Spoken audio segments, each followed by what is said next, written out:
I'm Norman Swan. Welcome to the session on meat and veganism, and which is going to be a quiet, shy, retirement session with no fireworks whatsoever. Let me introduce our panel to you. On my far left, your far right, is Gil Hovav. Comes from Tel Aviv. He's a food writer, food journalist, and broadcaster. He's written a delightful memoir recently called Candies from Heaven, which we'll talk a little bit about later, which each chapter has a recipe at the end of it, often Sephardi recipes. Welcome to Australia. Thank you very much. Next to Gil is Katrina Fox, who is basically, I would say, a vegan entrepreneur.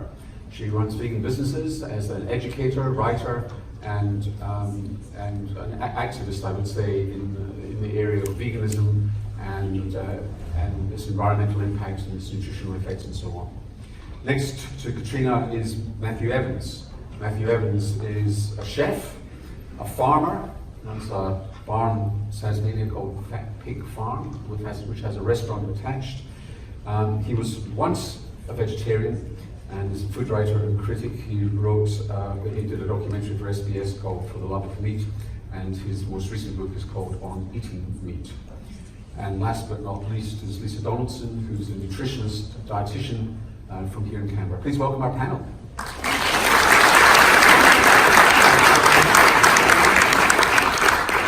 I'm Norman Swan, representing the Health Board. Katrina, give us the pitch. Of veganism? No, first of all, put up your hands if you're a vegan. Yeah, vegans in the house. Put up your hands if you're a vegetarian. A lacto-ovarian? Okay. So there's some people in the room, that's good. Sorry, Katrina. I just wondered how many people you've got to convince. Well, I actually, when this came out, I actually invited people who are actually not yet vegan, pre-vegans as I like to call them.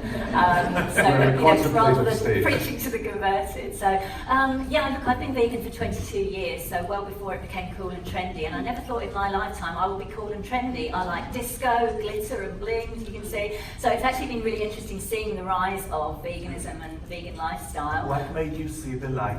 I'm an ethical vegan, so for me it was all about the animals. So I was an animal rights activist. I've been involved in various social justice movements, so veganism was obviously an extension of that, because it's about doing the least possible harm as we possibly can and not exploiting or commodifying animals.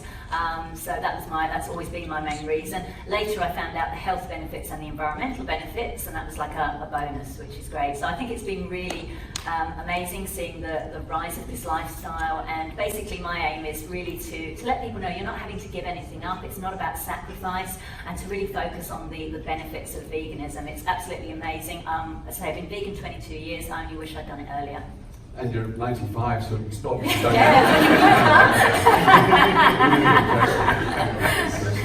That's the ad for it. Yeah. Well, I might as well jump straight into Matthew. There's at least one chapter in your book which talks about the damage that you can do by just assuming that eating vegetables does not do any environmental harm or harms animals. You in fact argue that more animals are killed as a result of growing vegetables and fruits than beef. Yeah, and I think this is the thing that came home to me. I'm very conflicted about my meat eating, and just to put it out there, I'm not here to convert anyone to veganism or away from veganism or to be a vegetarian or not be a vegetarian. But I'm just interested in things from I guess the big picture thing, and looking at farming systems and how they work. And on our farm, we kill more animals to grow vegetables than we do to produce hundreds of kilos of beef and pork.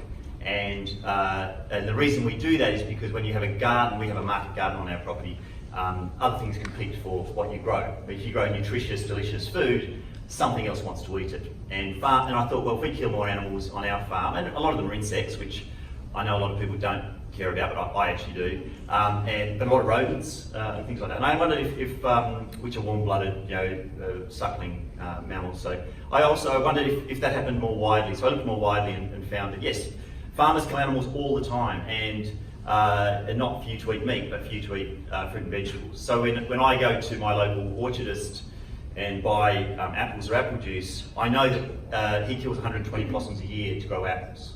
So, and these aren't arbitrary deaths. These are animals he's trapped that he looks in the eyes of as he blows their brains out with a 22 and then throws in the compost. And he does that because he loses too much of his crop to possums. And then when I look I why presume these are organic apples. he's in conversion, yeah.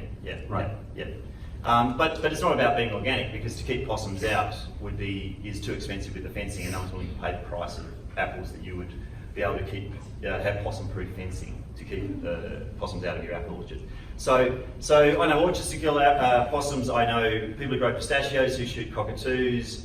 I know the organic strawberry farmer who and I know the hunter that he pays to shoot the ducks that eat his strawberries. So every time you eat, there's something else that has competed for that food. So farmers grow food and damage animals all the time. Sometimes by accident, sometimes on purpose, and sometimes quite intentionally. So where does that get you in this debate?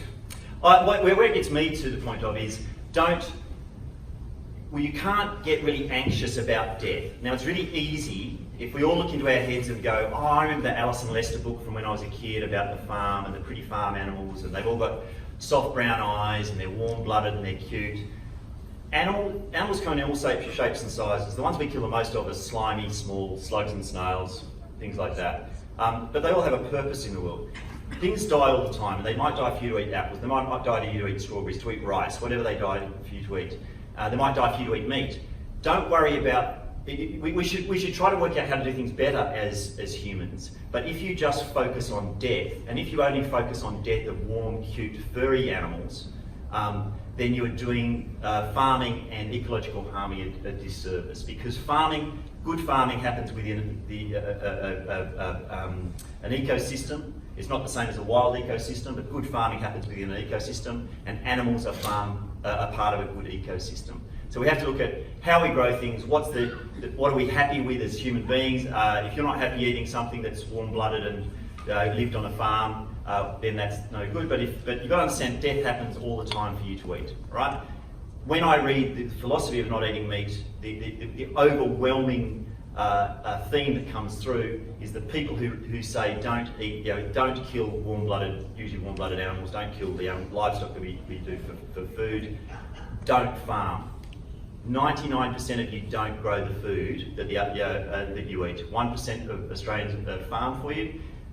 The people who rear animals, there are bad farmers and good farmers, just as there are bad journalists and good journalists, and bad cops and good cops, and bad judges and good judges. They're not all, just because you grow vegetables and fruit doesn't make you a saint. Just because you farm cattle doesn't make you a sinner.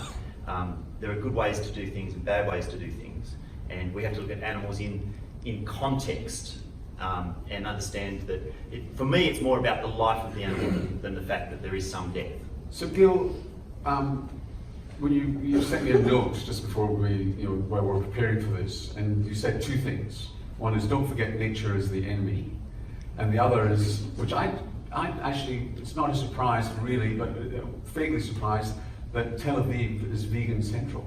Yes, Tel Aviv is, the vegan capital of Israel, but I think it's the most vegan-friendly city in the world. But let's talk about nature here, because I'm terrified. I'm in Australia, and this, my next stop on my trip is Sydney. And in Sydney, whenever I come to Sydney, they keep telling me, you must see our bay, you must see our... I hate bays. I really dislike bays. And I've seen a bay before, and so this is somebody who doesn't eat fish and doesn't drink water. Yes, it's plebeian, and my mom told me fish fuck in it, so I don't like it. But anyway, this fascination with nature is a bit over the top, and again, just like you said, I'm not here to persuade anyone to eat meat or not eat meat, but it's okay. It's not. Let's not make such a big deal out of it. I think it's fine. And I do like vegan restaurants in Tel Aviv, and I find it colorful and beautiful, but it's yet another option. So I think that erasing meat from our menu would be... So the first chapter in your book is part of your family on a kibbutz called Revivim in the Negev Desert, southern desert of Israel. And I think it might be your cousin is eating dung beetles. Yes. Yes. As a delicacy, because confection. Well, it was the austerity period in Israel in the 50s. They didn't have candy, and apparently dung beetles are sweet. Not that I've tasted, although I ate everything in my life. I've smelt them, and No. I haven't washed them off, but I can tell you that I don't smell them. So my cousin was eating dung beetles, and then she became a very famous singer. So I guess that, and a very beautiful lady and a very sweet cousin. We'll come back to insects as a solution in a moment. Can I just quickly respond to Matthew You can. before the audience forgets? So you said about the... And I wasn't going to interesting forget. I was going to unleash you. No, I meant in case eventually. the audience had lost the train. About what you're saying. And look, you're right. And look, I know kind of vegans is kind of seen as kind of morally superior and we don't kill any animals. We know that, of course, in farming, there are insects that are killed. There are some mice and warm-blooded mammals that are killed, you know, with machinery and stuff like that. So we know that. It's not about being perfect. It's about doing the least possible harm. Now, Matthew mentioned, for example, possums being shot and ducks being shot, saying, oh, it's too expensive to have the fencing. We're talking about animals' lives here, beings that, living sentient beings with families who feel emotions, who don't want to die. The government subsidises animal agriculture. Why not subsidise, the growing of apples so that the price of the apples can come down? So I agree with Matthew in that we do need to do things differently. And I think when it comes to humans shooting and killing animals in that way, we can do better. We can look at non-lethal ways of doing this. Secondly, when it comes to grain, the vast majority of soy and grain and some other crops that are produced are fed to animals. This is why people in developing countries are going hungry, because that food is being grown to feed people in the West. So if the argument goes that we're killing more animals by growing crops, you're actually killing more by eating meat. Just one thing with the soy meal is fed to animals. 95% of the soy oil is fed to humans, just to put that in context. So if you got rid of all the soy and didn't feed it to animals, and I'm not a fan of growing soybeans to feed to animals, but if you got rid of it all, you have to get a fat from somewhere else. What's your other choices? Palm oil, beef tallow, pork fat, they're all options. Very interesting that a lot of the talk, I've been just sitting quietly here, a lot of the talk has been about keeping animals alive, but we also have to think about keeping us alive as humans. By 2025, 85% of the Australian population is going to be listed either obese or heavily overweight. Now 2025 isn't very far away, is it? And in my private practice, I meet a lot of different people with a lot of dietary requirements, and I often meet the extreme ends where people have got to a point in their health that they're actually very unwell from eating an extreme way. So isn't there, I was going to ask you, my understanding of literature is that veganism is linked to eating disorders. Right, okay, that's another can of worms. It's so not. It's so not. Look, if I think about, the kinds of patients that I So see. to clarify, I'm talking about adolescents Yes, so who take on a food fad. a lot of young women who come in to see me, often with their mum in tow, worried about them suddenly changing their diet to be a vegan or a vegetarian. They often come in quite concerned, and I will say, hand on my heart, that a lot of those who are suffering disordered eating actually start by eliminating a lot of foods, and it is quite common for me to see a lot of young girls come in with a vegan approach to try and reduce their body weight. So yes, there are some correlations there, but again, it's So it's not like a deliberate choice for veganism. It's more. It's about eliminating foods and restricting what they can eat. So let's just clear the decks now on the nutritional value of different kinds of diets. So, Sure. So veganism versus vegetarianism. Do you require supplements? I mean, what's the story with if you're a vegan and you hold to it and Yes. and you're pure about it? Yes. You're not going to eat eggs or dairy or that sort of thing. Yes. What's the nutritional impact? There are some real risks if you are, and look, I have experienced veganism myself. I grew up in a small country town, and my parents were the greengrocers next door to the butchery, and I used to have to walk through carcasses hanging outside Mum and Dad's fruit shop, and from 11 years to about 18 to 20 years I was a vegan. I just refused to eat meat. So I do understand why people do choose veganism, but there is high risk when following a really strict vegan diet to being quite low in B12, which is something that we can get from animal products. There's also risks of sort of low iron, calcium intake as well, omega-3 fatty acids. So there's a lot of things that can come into play if someone's not following a vegan diet really well. And in terms of supplementation, it's the B12 that is, you know, that needs to be supplemented in. So there's a lot Katrina of... looks pretty well. She does look very well. Where do you get your B12, Katrina? I supplement. I do take a B12 supplement, but can I just pause here because we've got. I'm a bit stacked. I'm the only vegan on the panel. We've got a medical doctor and a non-vegan nutritionist. I would like to point out and just direct people to the Physicians Committee for Responsible Medicine. They're a group of medical doctors and health professionals in the US who have been studying and doing research on humans in the US on the benefits of plant-based diet. They've got over more than 30 years of research. There's now a new organisation here in Australia called Doctors in Nutrition, and more doctors and nutritionists are getting on board with this because they're immersed in these kinds of studies. As far as supplementation goes, even if you eat meat, you're probably still going to have to supplement because of the soil damage that's done anyway. So it's very difficult for any of us to be able to eat completely healthily just because of our whole food system. I'm is not broken. saying Also, that... the American Dietetic Association said that, and so has the British one, have said that a vegan diet is healthy for anyone at any age, from pregnancy and lactation to infancy to older age. You do need to work with plant-based and vegan nutritionists, and I invite you all to check out pcrm.org. Vegan Australia has got lists of health professionals in Australia who are actually experts in this area, so I would ask them. Look, I'm to not use. saying that a vegan diet cannot be done really well. I'll tell you about the very first patient I ever saw. Young dietitian, I was so excited about the first patient I was going to see, and it was a vegan man. And I was so excited, I'm like, oh great, it's a man and he's vegan. It was kind of out of what I'd sort of expected a vegan to be, being this man. Anyway, a man did walk into my office and he was morbidly obese and massively malnourished.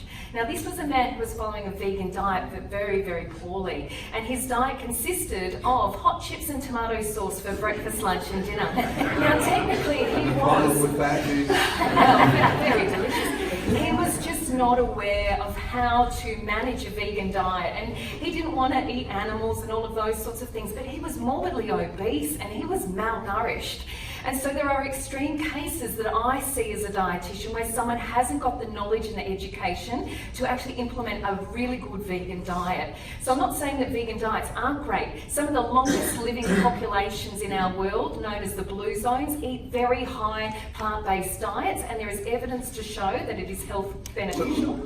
The Heart Foundation this week came out with revised dietary guidelines for Australia, which Yes. is that they relieved the limits on eggs, full-fat dairy, Yes. but still kept the restriction on red meat. Now, if you read Matthew's book, white meat doesn't sound too flash either. Tell us more. Yeah, well, I guess, and it comes down to, you were talking about soil, the problem with soil. Yeah, like the damage to soil, so that even with the vegetables, you're not necessarily going to get... Yeah, because the worst thing you can do for soil after cutting down a forest is grow annual crops, to grow fruit, vegetables mostly, things that you plough the ground and harvest every year. So we've lost half our carbon in our agricultural land since the Industrial Revolution. We lose topsoil 100 times faster than it can be replaced when you plough land, which is what they do to grow carrots, lettuce, vegetables essentially. Where was I going with that? White meat. So what we've done, your average agricultural crop today has about 50% of the nutrient density it had 80 years ago, right? So essentially we grow hollow vegetables, hollow fruits, because we can get them to grow bigger, faster, but they don't have the nutrient density. I'm not talking about macronutrients, we're talking micronutrients, we're not talking carbohydrate and protein, we're talking the micronutrients, the phytochemicals and all the other stuff, the good stuff in there. Now, so the other thing that we've done, we've managed to take a chicken that can get from the egg to the pot in whatever, 118 days. That's now down to about 28 to 35 days to get a chicken from the egg to the pot. We can do that because we can replace the vitamin D they used to be able to create through sunlight. We can do that through their diet.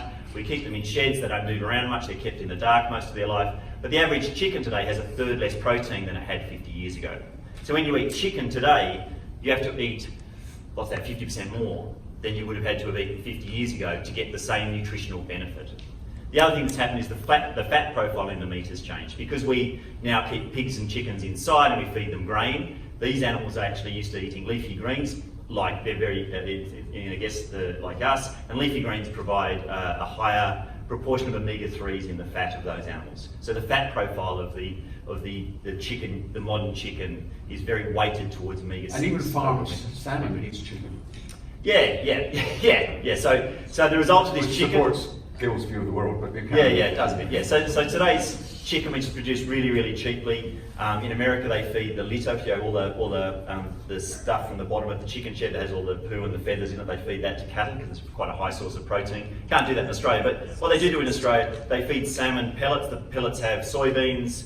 They have chicken fat. They have blood and bone, essentially meat meal. They also have chicken bone and feather meal in there. So what they do is when they pluck and kill chickens, they keep them part of the carcass and turn that into meal that they put into salmon. It's also carcinogen. I think people often switch from red meat to white meat, or so-called white meat to chickens. Remember, they're sentient beings. They switch to that and they think it's going to be, quote, more healthy for them. But again, the PCRM, who I mentioned, have done research to find that when you're cooking the chicken, that's actually a carcinogenic as well. So, and I think I know we're talking about health, but I just want to kind of bring it back to the ethical side of things. There's a lovely animal sanctuary in Melbourne called on the ethical side, it says if we can live happy, healthy lives without harming others, why wouldn't we? And I think it's been proven now we can eat a plant-based diet. We no longer need to eat meat. So when you buy an apple, do you want to know whether a possum has been killed in the process of buying that apple? I blood assume. apple, please. Like I said earlier, it's not about being perfect. It's about doing the best we can. But Matthew creates the ethical dilemma is that you're actually not necessarily being more ethical by eating vegan. You're probably killing as many animals as you are by eating beef. And if that's your primary there are over about reason, 50 billion farmed animals being killed a year, and that's without fish, who are in the trillions. They don't even measure fish as individuals. They're I think it's metric ton. So I would dispute Matthew's. So just to put it in context, they don't even try to measure insects. So when you grow a crop, when they grow, if you buy a cabbage or a Brussels sprout or a lettuce that hasn't got an insect on it, someone's already killed it. And they don't even try to measure that. And if you're talking, 50 billion, that's small fry compared to what's killed to grow vegetables. So it all depends on your definition of animal. If you want to say it's warm-blooded, furry. No, I agree with that. I don't harm insects. If I find one on my lettuce, he or she goes outside. But a farmer will kill the insect so you can eat. So Matthew, so you have to understand But that. if we ate all meat, then more animals would be being killed. And we can't eat just all meat because then it's not good for us. So you've got to eat some fruit and vegetables at least. So still by eating vegan, I think overall you're doing the best you can. And we can improve on those farming systems, certainly with possums and ducks. Like I say, we can eliminate those, at least those non-lethal methods. So Gil, do you think there's a moral issue here? I really don't know, but talking about moral decisions, I was wondering what made Matthew turn from being a vegetarian. What was the first steak you ate and why? And I was a rubbish vegetarian, I'll be really honest. So I grew up in Canberra and I became vegetarian. I'd like to say it's for really ethical reasons, and it wasn't. Because I was poor and I was at uni and I had some bad meat and just poor quality, and I thought there's no point wasting money on that. Something's died for it, why would I waste money on that? And so I used to go to the vegetable markets and try to cook these. So you were more of the chips and tomato juice, tomato sauce? Yeah, I was trying not to do that. Yeah. So I trained as a chef, so I had some clue as to how to cook. So I was trying to cook vegetarian meals. But my friends didn't, they would think, oh, he's vegetarian, he can eat chicken. And just if you are a meat eater, but you don't want many animals to die, don't eat chicken. Because how many chickens have to die for you to eat, on average, I think the average Australian eats 50 a year, I can't remember, 650 million a year die for Australians to eat chicken, versus a cow which can produce 170, 150 kilos of meat for one death. So, if you're going to eat meat and you care about animals dying, eat a big animal. Anyway, so to answer your question, it was pork, and I was weak and I smelled pork. Would take more animals. It was crackling on pork, so I didn't eat the meat, but I ate some crackling because it smelled so good. And And then Did you hear the angels sing? Not Jewish angels. no, they wouldn't be Jewish angels. No. Well, having said that, pork is quite popular in Israel, but it goes under several euphemisms. They don't call it pork. Yes, you call it a low cow, or and also there's a very funny law in Israel, a very old law, but still it has to be respected, that pork is not to be grown on the soil of the land of Israel. So the kibbutzim, these farms that grow pork, grow them on platforms. So they don't touch the soil of Israel. So it's okay. But this is what we do in Israel. We always cheat God and the government. We're very good at it. Yeah, we had a group of Jewish women who came to do a cooking class at our school. We had a little cooking school on the farm, and it was no pork. And they said they didn't mind if a couple of other people joined. And we said to these other people, "There's no pork. You can't have pork today." Absolutely fine. And about halfway through the class, all these women kept coming up, the Jewish women, saying, "When are we going to eat some pork?" And it turned out the woman who'd organised it didn't want all her friends to know that she ate pork, and none of them wanted any of the other. None of them knew that they all ate pork. Just imagine though, if this was a dog, I'm sure some of you in the audience have got dogs, and if you can imagine the horrible things, like taking your dog, hanging them upside down, having their throats slit and the blood draining from them, you'd all be absolutely appalled by that. And we're equally appalled by other cultures that do this. With the Yulin Dog Festival, a lot of Westerners are up in arms, this is terrible, it must be abolished. But pigs are just as sentient, they're actually smarter than dogs. So I'm just wondering what you're doing about the 40,000 ducks a year that we shoot in New South Wales to protect rights. What are you doing about that? Again, there are animal activists that are against the shooting of this, and again, it's about finding these non-lethal methods. So I don't agree with that, of course not. But just coming back to that, so about the pigs. So I know we're talking about pork being grown.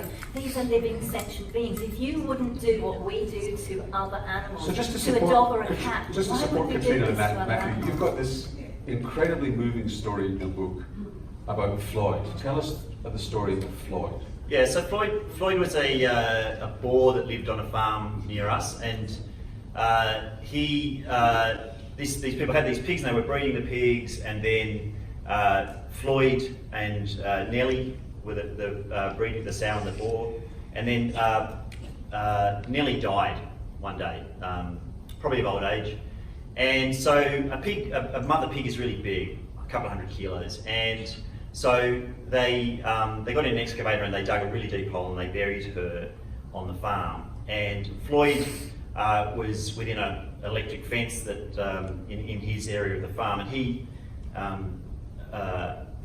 sorry, have I got it the wrong way around? No, yeah, and so they went quite morose. yeah, he was very, very morose, very, very, very grumpy, and he escaped from the paddock and then started to dig up where they buried the body. And this as a farmer is a very odd thing to see, because you've got a very big tusked animal, very dangerous, very scary, doing a behaviour that you've never seen before. Anyway, dug down. Now, to put this in context, a pig's an omnivore like us. Like some of us. Not all of us today. So pigs will eat meat. So if they find a carcass, like if I fall over in our pig paddocks and don't get up for half an hour, they'll probably eat me. So if they find a carcass, they'll eat it. So there is the risk. There was the chance that he was digging down, thinking there was food. Who knows what he was thinking? Anyway, dug down until there were two trotters outside, exposed outside the earth, lay down between the trotters. And the farmers are not wanting this to happen, but they have no way to move him. It was very hard to move a boar who's intent on doing something that he wants to do. So, and he lay down for a day between the trotters, and then got up and walked away and never went back. Never escaped from his paddock again.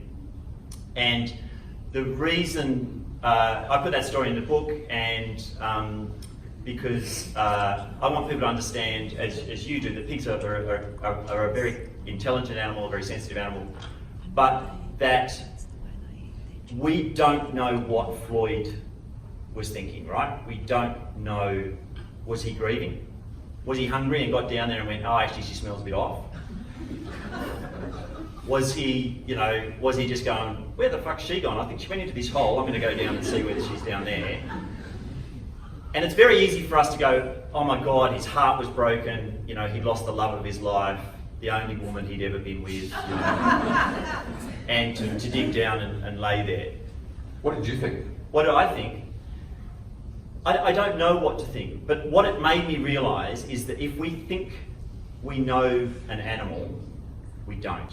And I think the greatest example of that to me personally is my wife.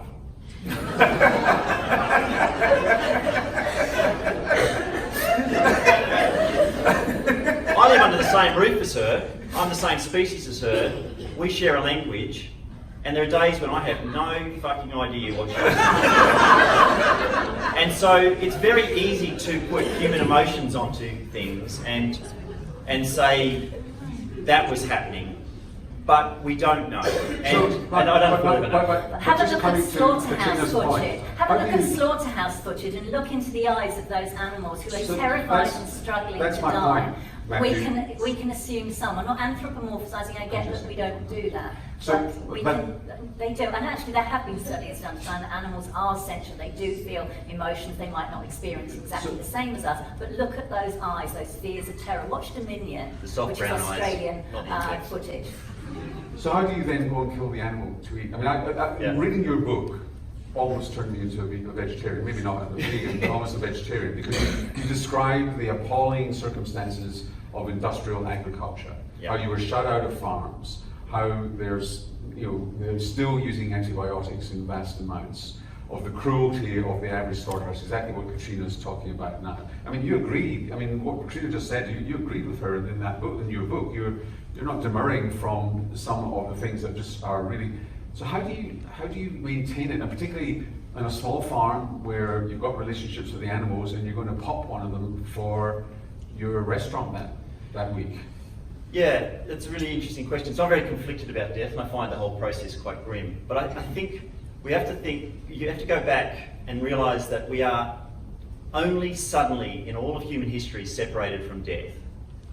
5,000 years ago we were all hunters and gatherers or farmers, and 5,000 years before that we were all hunter-gatherers and farmers if you listen to Bruce Pascoe, because Aboriginal people had a style of farming.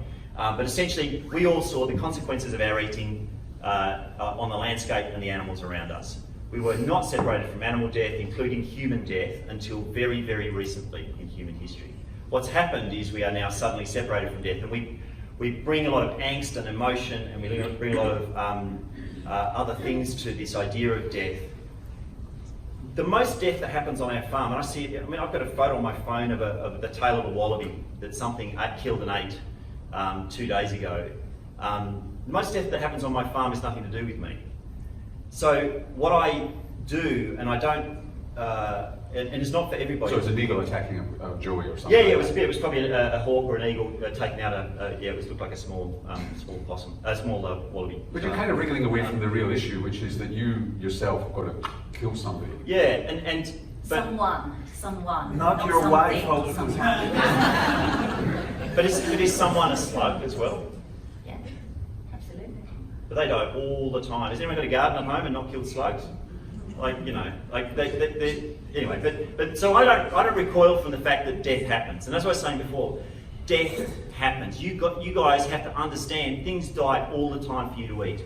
Okay, just because someone has pigs or has cattle or has chickens doesn't make them inherently evil, because the people who are growing your carrots, your lettuce, your apples, your cherries are killing stuff for you to eat. Death just happens. What I've decided is that I think meat is a valid part of our farming system. Okay, we can store more carbon, grow more high quality. It'd be very hard for us to grow food, high quality protein where we are 43 degrees south of the equator. Humans haven't come up with using animals by accident in our farming systems. We've used them because and I hate being an apologist for meat, Norman. I get wheeled out as the anti-vegan or the apologist for eating meat. I really don't care. If you don't want to eat meat, great, that's good. You might be doing your body better, you might be doing less harm to the world. But you can't demonise farmers. Animals, we kept them around. Pigs and chickens, we kept them around because they are the best recyclers. They take things we can't, don't, and won't eat and turn them into something we can eat. My cows, just to put this in context, where we live, it's an apple growing region. It was the part of Tasmania that gave the state the name the Apple Isle. Every single scrap of earth was planted to apples in the 60s and 70s. If it wasn't planted to apples and they could grow strawberries, gooseberries, raspberries, small fruit, they planted it to that. And you know what? When the fires swept through in 1967, 70,000 grazing animals died. Why do people who use every single scrap of farming land that they can to grow fruit have 70,000 grazing animals? Because not every bit of farming land is suitable for apples or for avocados or for soybeans or for wheat or for corn. Some land grows grass. Grass is a renewable resource. Grass captures sunlight, turns that beautiful sunlight and water through photosynthesis into carbohydrate, but not in a form you and I can digest. Cellulose, you and I can't digest it. A cow, this magnificent beast that has 4 stomachs, can turn cellulose into something we can digest within 24 hours, and that's milk. So why, Lisa, are the nutritionists down on red meat after this big sell that we've got from Matthew? Look, the issue with the red meat is around overconsumption. And I think when we look at things from a nutritional perspective, I mean, even if we think about any sort of dietary trend over the last 40 years that I've been alive, I remember in the 1980s, everyone was fat was the devil. In the 1990s, it was carbs were the devil, and so on and so forth. We've demonised certain foods at certain times, and in that time where we've said we don't eat this food, we overeat stuff. So back in the 1980s, when fat was like the worst thing in the world to eat, people were eating baguettes because they were fat-free. And people ate so many carbohydrates in the 1980s because they were fat-free, and we then had a real spike in diabetes. That's exactly right. I had margarine thanks to your walk. Never again. Never again. Look, I'm a dietitian and I say eat butter, or better still, olive oil. But back to the red meat situation, or just eating protein in general. Look, we're now in this phase in terms of like dietary trends where I see people who are scared to death of eating carbohydrates and are all for eating protein because protein makes you buff and ripped and makes you look good. That's what they perceive. Unfortunately, I'm seeing very young people, particularly young gym goers of the male variety, who eat lots of tin tuna and lots of meat and lots of things like that. And what I'm now seeing in my private practice... Lots of people with bad breath. Bad mood, but quite seriously with kidney conditions. So young gentlemen in their early 20s with struggling kidneys because they think that protein is going to make them into this ripped person. In terms of like the red meat specifically, there is a lot of scientific literature that does correlate high levels of red meat intake with bowel cancer and things like that. I'm a dietitian who promotes eating a lot of plant food. Vegetables are so important to our diet, and I think that a missing link in a lot of diets is the fact that we're not eating enough vegetables, not enough plant food. If everyone can just look at their palm, look at your palm, and if you are a meat eater, your palm is your serve of meat. Now this is such a depressing thing to be. And the reason I use this with my patient is because it's relative to your body size. A little Japanese lady is very different to a big Tongan rugby player. And so when I say to them, look at your palm, that's your serve of meat. It's there, it's visual, it's with you all the time. But the problem I see with a lot of older men who come to me who have early signs of bowel cancer or issues with their bowel is they're eating half a plate of meat. And that's a real problem. Whereas we should be putting on our plate half a plate of plant food, veggies and things like that. Your serve of protein should never be more than your palm size. And so I guess what I'm trying to say in a roundabout way is it's all about making sure we get the best of all foods in the right balance and not demonising any particular food. So if you just, and I'll come back to Katrina on this in a moment, and Gil also has comments just in general, because of his lifelong interest in food in general. But if you actually look at, let's put to one side the ethical argument for being a vegan and just cutting out all animal-based foods, and then just look at the nutritional value of what you're doing, because maybe aesthetically you don't fancy eating anything. So what is the added value, for example, of adding dairy to a plant-based diet? And I'm putting aside the ethical issue with animals. I understand where Yes. Katrina's coming from. Of course. So from a nutrition perspective, dairy products can give our body a lot of bioavailable calcium. Yes, you can get calcium from broccoli, but you've got to eat a shitload of it to get the same amount of calcium into your body. And for it to be bioavailable, for the body to actually suck it up and use it in the right way. And so, same deal with iron. Iron that's in plant foods.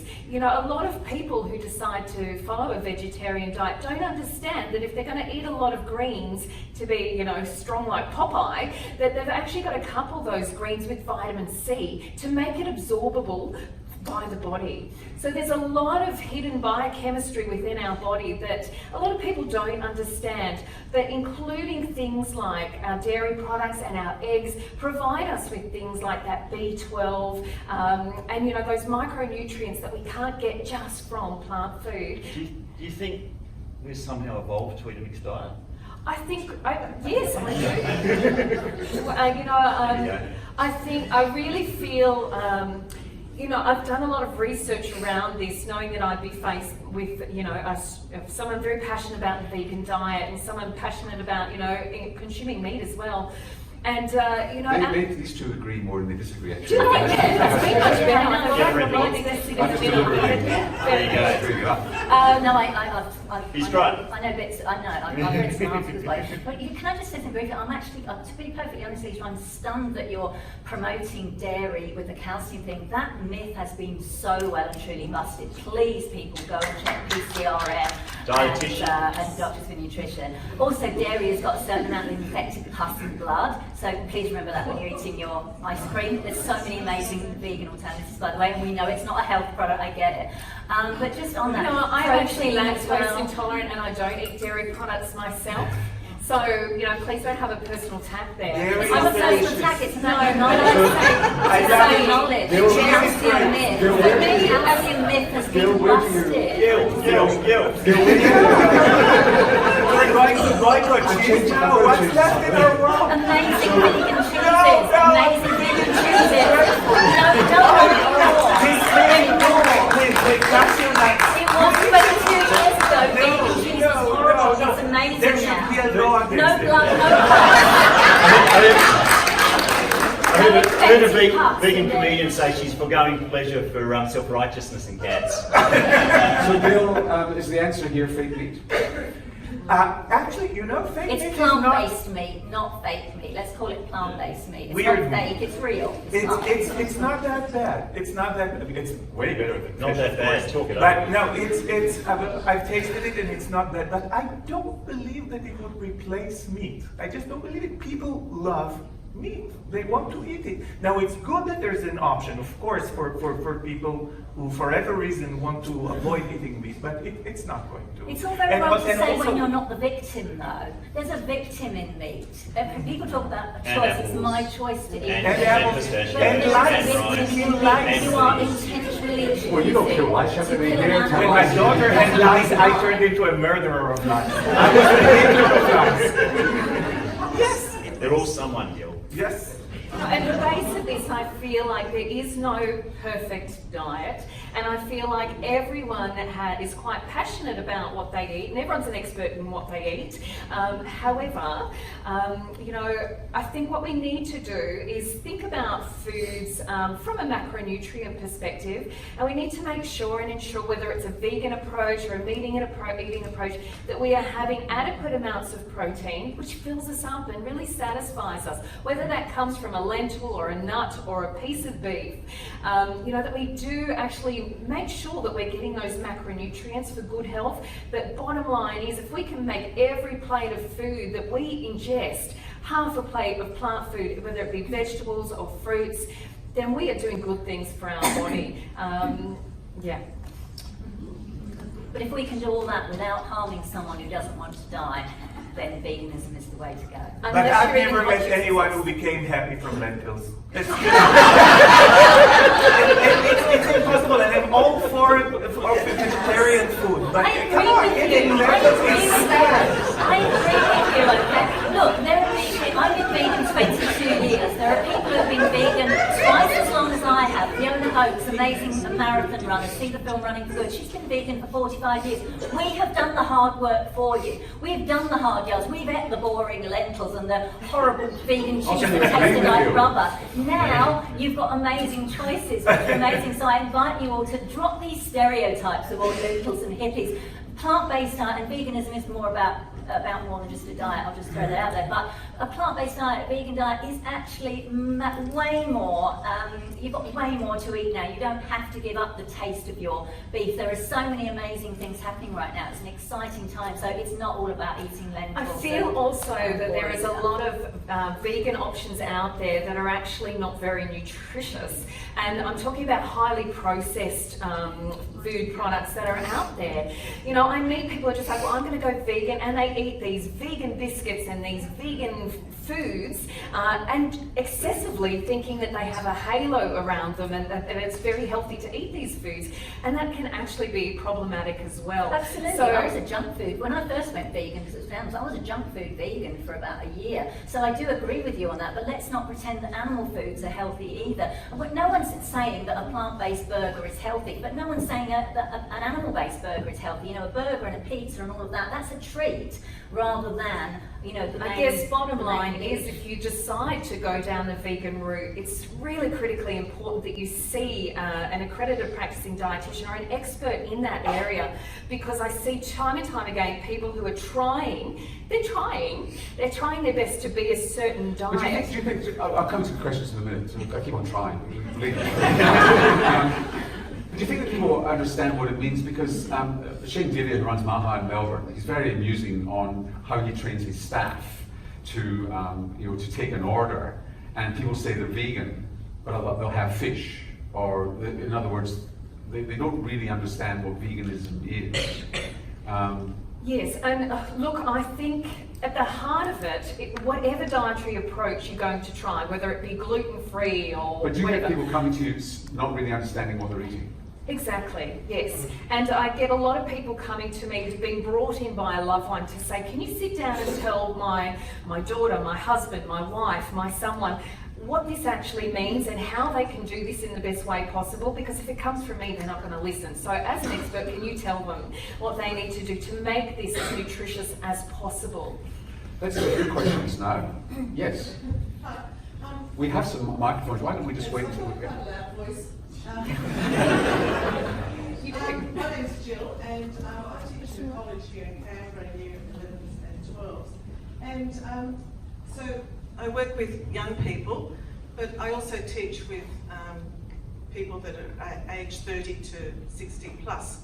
And I see the food that they all eat, and at the moment, I feel that we're still going to have an obesity problem because I don't see a way out at the moment because of the foods that they eat. And I think a lot of people are quite deluded. They think they're eating healthy food, but they're not. And so when I see, we had our morning tea, faculty morning tea yesterday, and I feel repulsed with the food that the people brought in. I brought in strawberries, that was the only fruit. Everything else was white food. Chips, and I hate chips because I think, oh, they're cooked in cottonseed oil, and I know what the problems are with cottonseed oil. I feel quite nervous. And so it's more of a comment. But I just think that there has to be a radical change with the way that people look at food. And I think that what should really happen is that food should be provided for all children at schools so that they are eating healthy food. And I think teachers, you know, when they're eating something that's got couscous and some greens, and they've got Aldi frozen prawns and chicken that's deep fried, and people go, oh, that's really healthy, that food that you're eating, and they've got a can of Coke. I'm just going, oh my goodness, I just have to shut up, you know, because too many I'll take that as a comment. Do you want to Yes. say Yeah, I hear what you're saying. I was a school teacher before I became a dietitian, and I understand what you're saying. I think at the heart of this, the major problem is that mums and dads of this generation, and I'm one of those, and I see the mums and dads that pack school lunches and things. The heart of this is that people have lost the skill of being able to cook nutritious meals, and they lack the time. I go into schools and I teach lunchbox workshops to parents, and I have a photograph that is so shocking. It's a photograph of a real lunchbox that a child brought to school, and inside that lunchbox was about 25 different pre-packaged little goodies. And I looked at that picture and I didn't know the backstory to that picture. I don't think they should provide the food. That's why I think the schools. I feel like at the heart of that, why that lunchbox with that pre-packaged stuff was in there was probably maybe mum or dad was a shift worker and the kid packed their own lunchbox. I don't know. But at the heart of this, we need education here in Australia to teach parents and adults what healthy eating looks like, because we're missing the mark. And I totally understand what you're saying. It's true, and they're doing that in America. The Healthy Schools Coalition, which promotes plant-based eating, healthy plant-based food, it's already happening, and we need to do that here in Australia. So I'm surprised the table was white.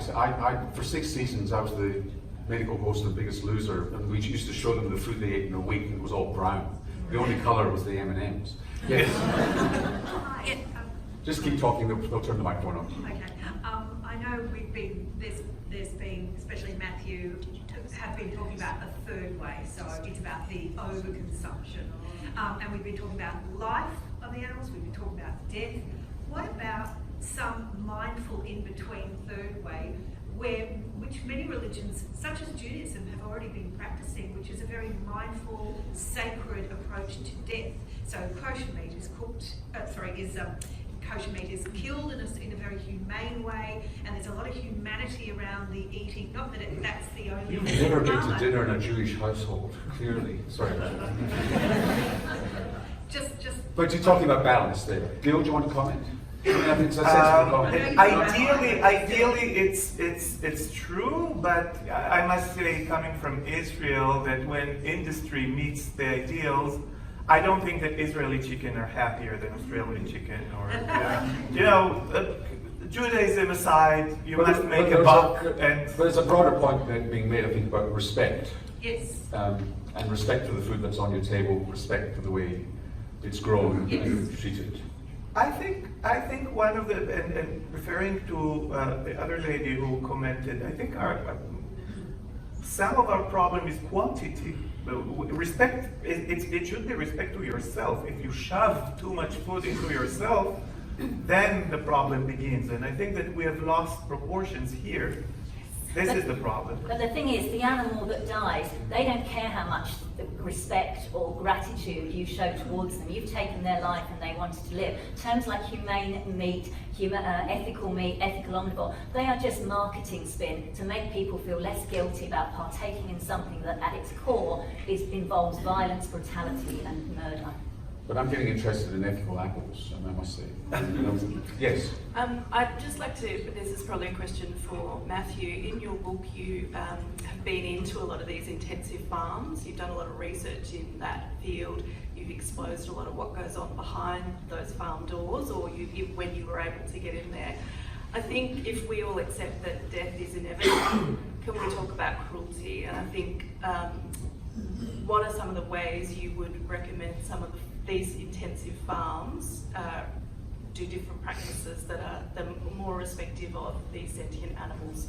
What are less cruel practices that they should be looking at? So, I know that goes back to the last question, which is about respect. So, one of the problems we've got is really cheap meat. Farmers just do what you want them to do, right? You want to pay no money, very little money, they'll create food, plant, animal, doesn't matter. They'll create it for a certain price, bugger the environment, bugger the animals that are within the environment, and maybe take a bit of pain themselves. But generally, something has to, if you don't pay the true cost of agriculture, something's going to suffer: the animal, the environment, or the farmer, and possibly in Australia, often all three. The way you can do better, my view is that it's never the animal that's the problem, it's the human within the system that's a problem. So we can do better with our farming systems. And we can do better when we grow peas, because my mate who shoots 1,500, or gets hunters in to shoot 1,500 animals, deer, wallabies, possums a year to grow peas, maybe he can do better, but you have to pay more. But if you're going to buy meat, then what the problem with that is that animals are within our care the whole time. So it's not a deer, a wild deer at the end of its life getting shot for you to eat peas. It's an animal that has been bred specifically for us to eat. And I think that's where, and let's face it, the world ain't going vegan anytime soon. So the meat eaters, I think, are the ones who have to step up, because awful things are happening at farms around Australia in your name all the time. Okay? And this is where we So maybe prices need to go up, and they will have the side effect of eating And the smaller subsidies portions. to stop and to move Yeah. into plant-based. Yeah. To make those products cheaper and more So yeah, because if you pay more, and it's one of the things about being around the death of an animal. I also think we should take more responsibility for the deaths of the animals that are reared for us, because then you have much more respect. You waste nothing. If you've paid more, you waste nothing. Australians waste so much of the food that they buy. Somewhere between 20 and 40% of what we buy gets wasted, and we eat massive amounts of meat, and some of that gets wasted. If meat had an inherent value, you would be very unlikely to waste it. But I think there are good farming systems and bad farming systems. You know, grass-fed cattle is better than grain-fed. Free-range chickens are better than non-free range. And so if you're a meat eater, you can make better choices every time you go out to eat. Well, we've got time for a couple more questions. One here, yes? Hi.